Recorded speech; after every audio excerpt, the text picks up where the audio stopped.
本文獲作家顏純鈎先生授權，轉載自佢嘅 Facebook，標題係狂建高鐵望梅止渴，漠視民生惡果自負。中共當下現實係中央政府陷財困，地方政府被地方債壓得喘不過氣來。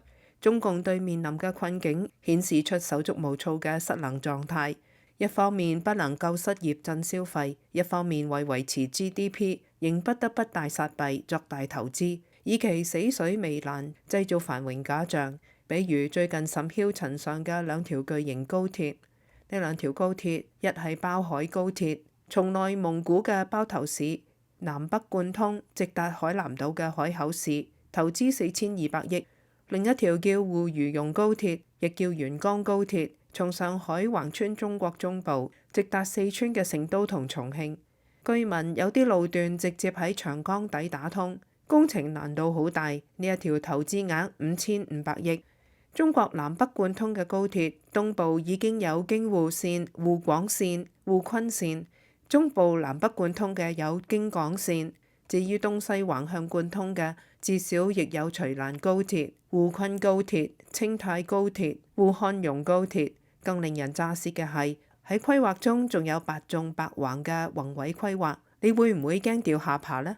我就唔羅列八縱八橫嘅細目啦，有興趣大家去查一下。不過一個數字可以記之，八縱八橫嘅總投資係8萬億人民幣。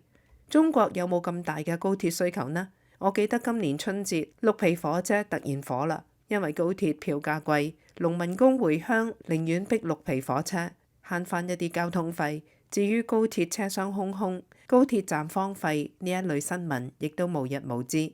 最蝕嘅當然係雄安新區嘅高鐵，氣象萬千，每日只開一班，站前站後荒煙衰草，令人不忍卒睹。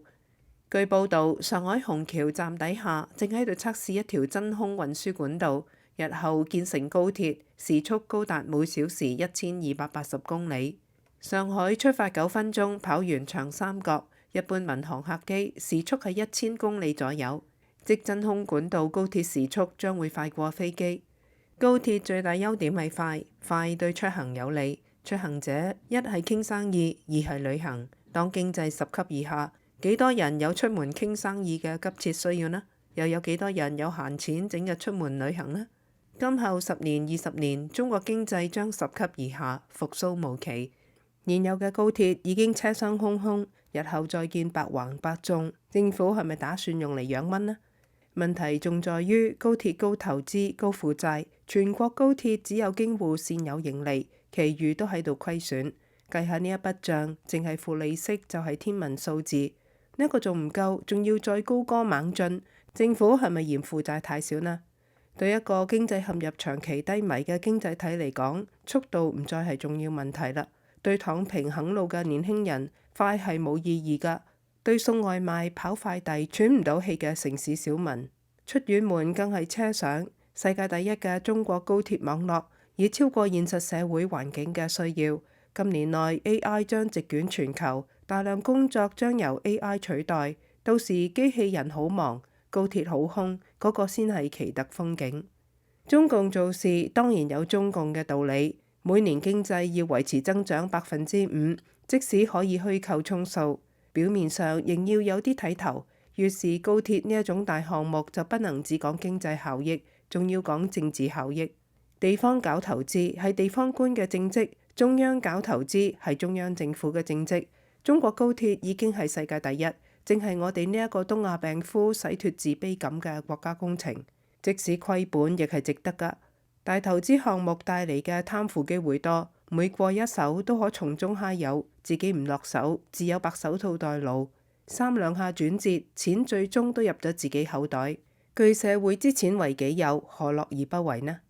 曾有專家建議政府面對消費不振可以派錢促進消費，消費提振起嚟，失業情況就會改善。西方國家喺消費不振時都用過呢一招。當年香港政府亦曾俾合資格嘅市民每人發6000蚊，台灣政府亦做過呢一件事。中共從來就冇打算發錢俾中國人，點解？因為政府嘅錢只有政府能用。政府嘅錢要用嚟做宏大敘事，用嚟宣揚制度嘅優越性。建高鐵同振消費，邊一邊係更迫切嘅事？好簡單，高鐵暫時已供過於求，而消費正係火燒眉毛。正常嘅人都會作明智選擇，可惜中共唔係正常嘅人。假設政府將建八縱八橫嘅投資，先將佢哋分派俾國人，呢一筆錢說到底係納稅人繳嘅稅金，落到民眾手上，唔理用嚟買啲乜嘢，對疲不能興嘅消費市場都係一次強大刺激。消費市場有起色，就業自然改善，民眾有工開有收入，自然會去消費，如此形成嘅正面循環，至少能解一時之憂。比起養蚊嘅八縱八橫高鐵，終究更實際一啲啩。退一萬步講啊，即使建高鐵仍有需要，亦大可留到現實經濟環境改善後再嚟投資。人有三衰六旺，事有輕重緩急，呢一啲臨時發俾民眾嘅錢，對好多家庭嚟講，可能就係救命錢。唔睇僧面睇佛面，政府莫非連一啲惻隱之心都冇？當然，中共政府並冇心思發錢俾星斗市民，因為中央嘅政績工程更重要，而人民嘅痛苦喺中共眼裏係食草3年都能夠挺得過去㗎。結果就係百姓冇錢消費，政府袖手旁觀，政府狂建高鐵，百姓怨聲載道，到最後人民揭竿而起，中共搬起石頭砸自己嘅腳，失業人眾，消費不振，消費不振，失業又百上加斤。失業嚴重，社會危機加深，政府又要承受管治壓力，又要花更多嘅錢嚟維穩，呢一個係典型嘅惡性循環，最終羊毛出在羊身上，仲係要政府面對殘局。如此睇嚟，失業普遍無解，消費低迷無解，政治危機無解，社會危機亦無解，中國而家就係一個前景黯然無解嘅局面。編者按本文僅代表作者個人意見，並唔反映大紀元立場。